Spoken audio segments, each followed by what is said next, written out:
What is that? Stay in your seats, everybody. Stay quiet. It's just standing there. I see it. Don't look up. Just hold still.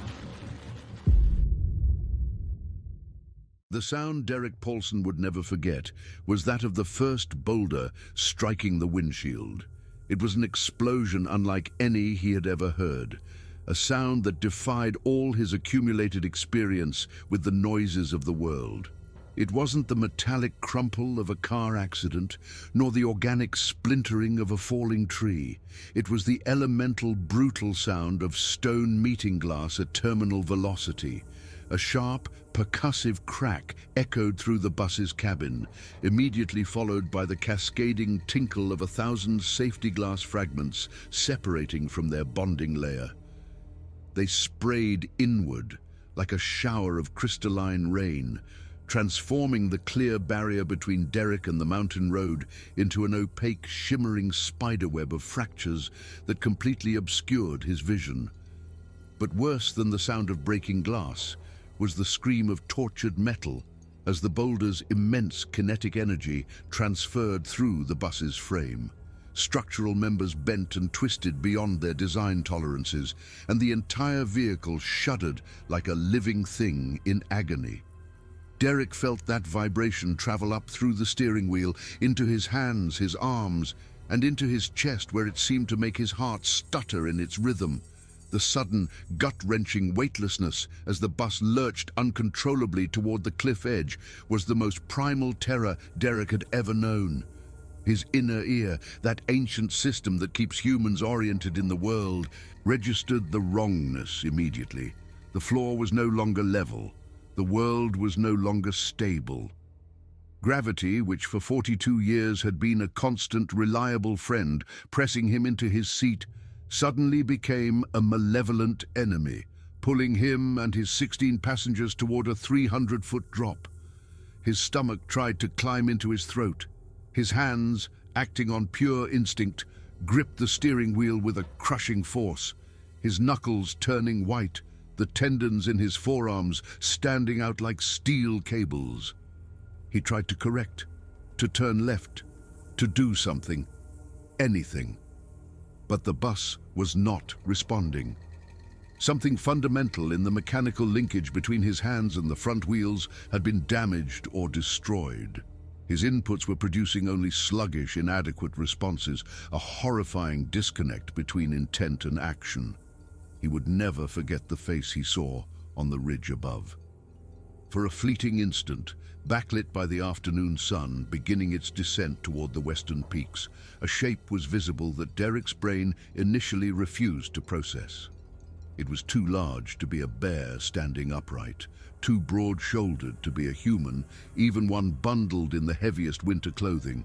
Its posture was too purposeful to be a trick of light and shadow, a tree stump, or any of the other rational explanations his mind frantically offered. The figure stood perhaps 8 feet tall, maybe more, with shoulders so wide they seemed grotesque in their proportions. Its body was covered in dark, matted fur that ruffled in the mountain breeze, and even from this distance, even through the shattered windshield and his own mounting panic, Derek could see the raw power in its form, the bunching and flexing of muscles that suggested a terrible, inhuman strength. But it was the eyes that would be seared into his memory, the image he would see in his nightmares for the rest of his life. They were small, relative to the massive head, set deep under a pronounced brow ridge that gave the face a perpetually angry, brooding expression. And they were watching the bus. They were watching with a focused intensity, with a clear and chilling awareness, with something that looked disturbingly like satisfaction. These were not the eyes of a frightened animal reacting to a threat.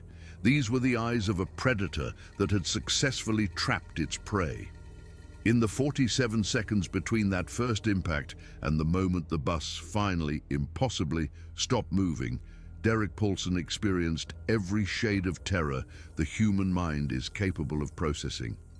There was the initial shock, that fraction of a second when the brain has not yet caught up to what the senses are reporting, when reality seems to pause and offer one last moment of innocence before everything changes forever.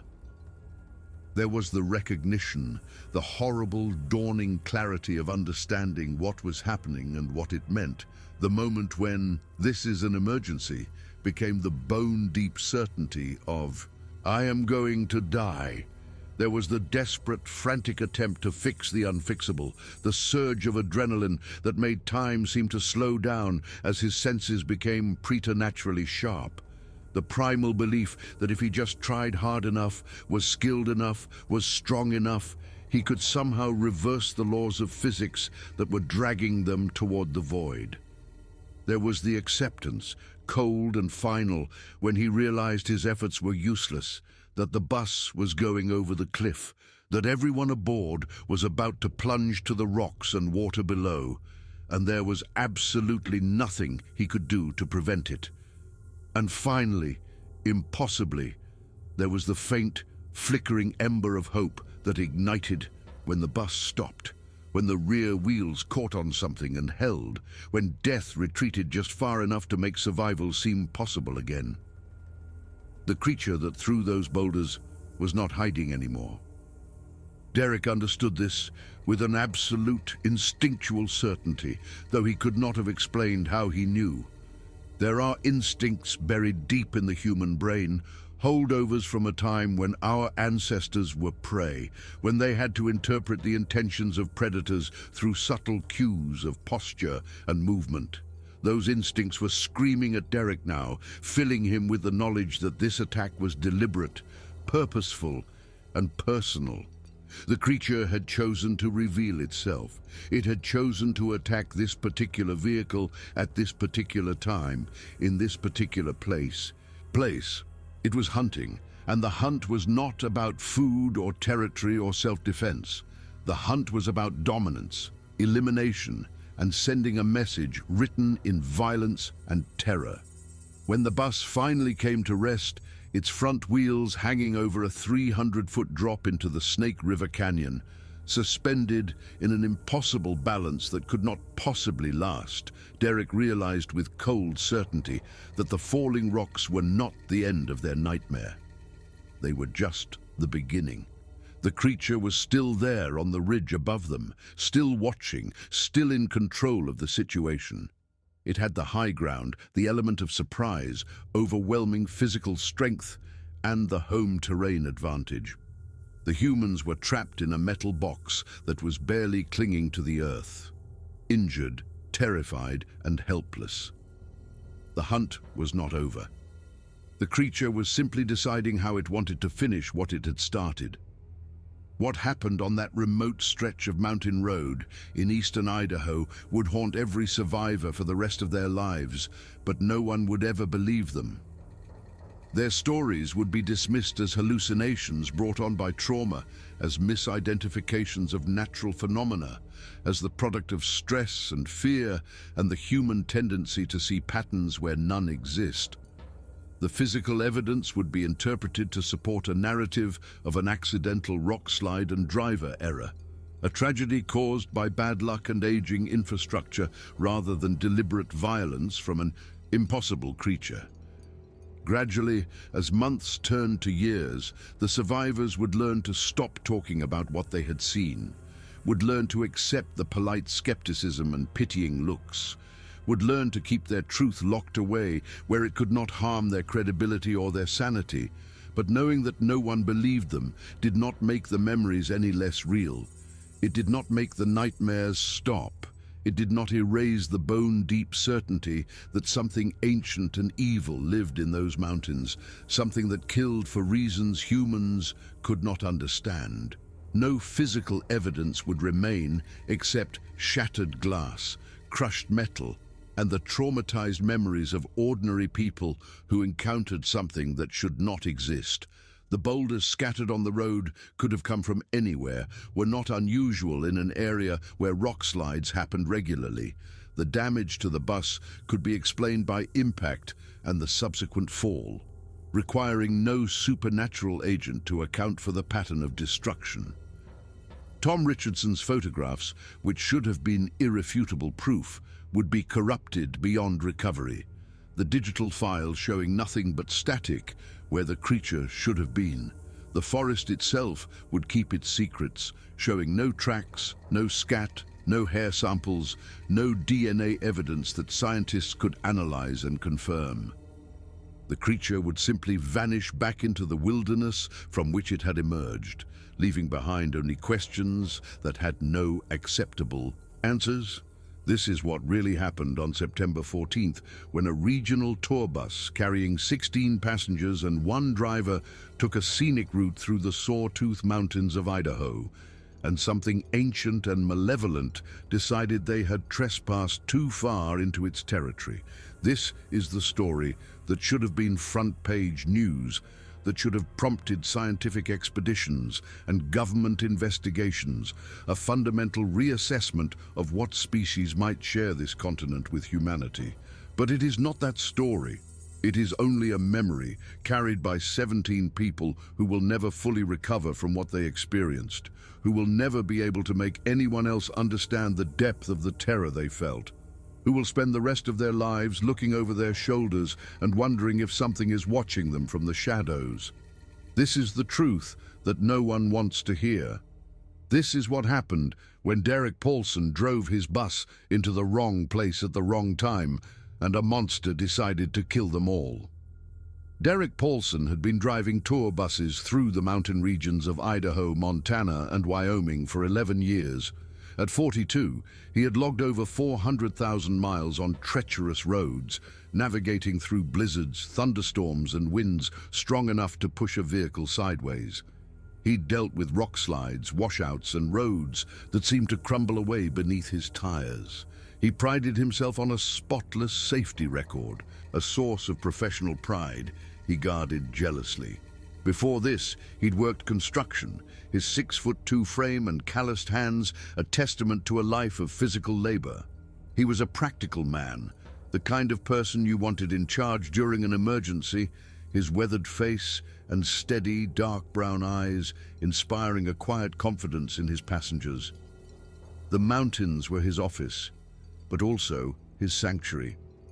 He loved the smell of pine resin, the sight of sunlight filtering through the trees, and the feeling of thin, clean air in his lungs.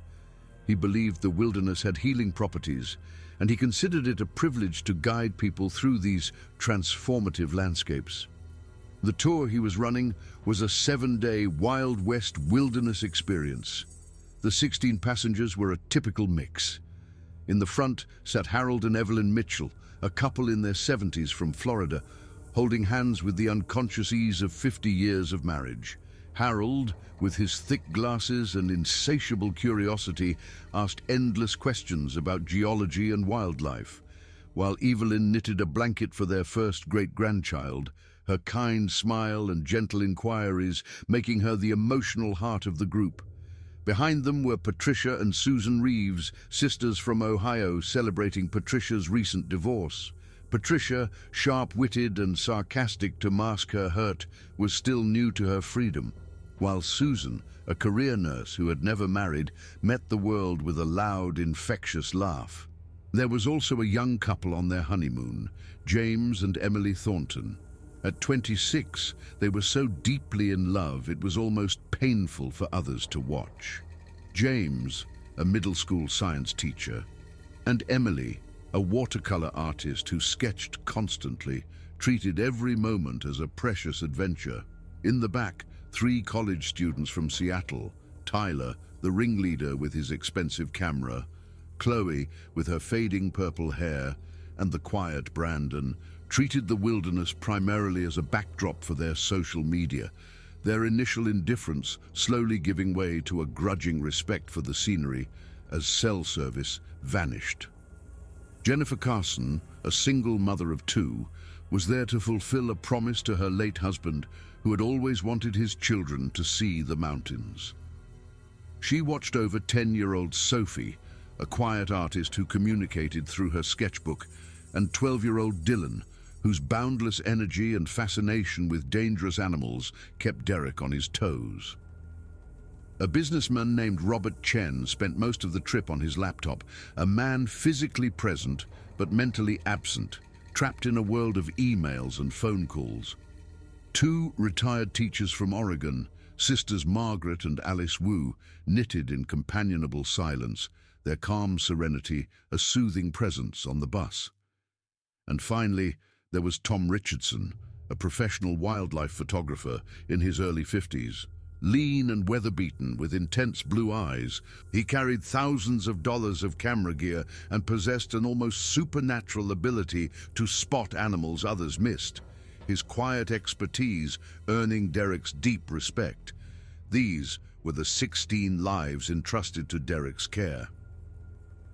The morning of September 14th began with the crystalline perfection of a high-elevation dawn near Stanley, Idaho.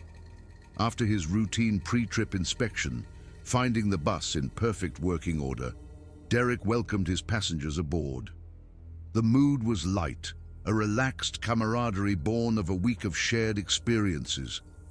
Derek's voice, clear and professional, came over the intercom, outlining the day's scenic route along Forest Road 172, a less-traveled road known for its spectacular views and wildlife. "Let's have a great final day," he concluded, guiding the bus onto the highway. For the first few hours, the drive was idyllic.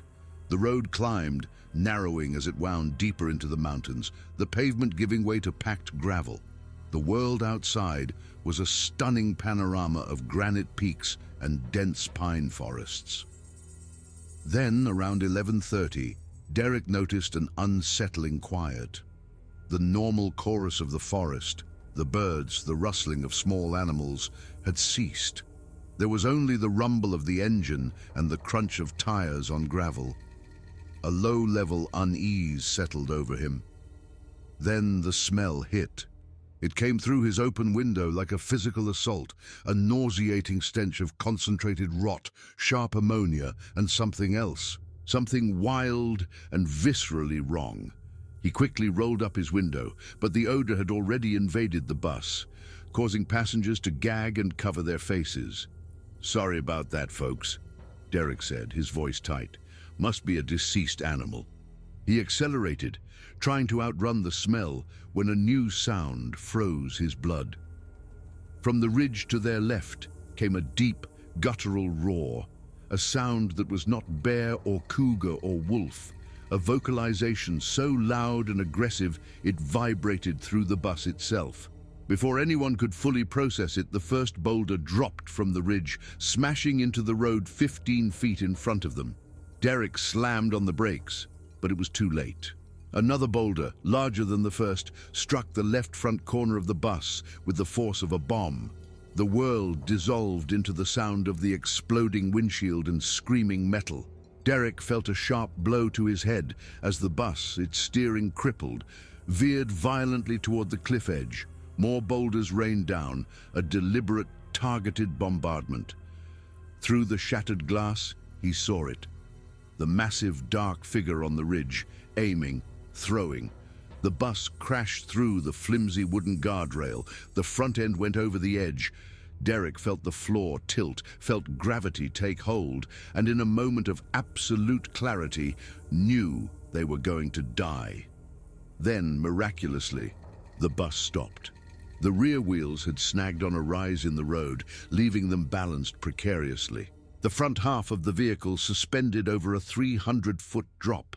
Panic erupted inside. The bus creaked and groaned, shifting with every terrified sob.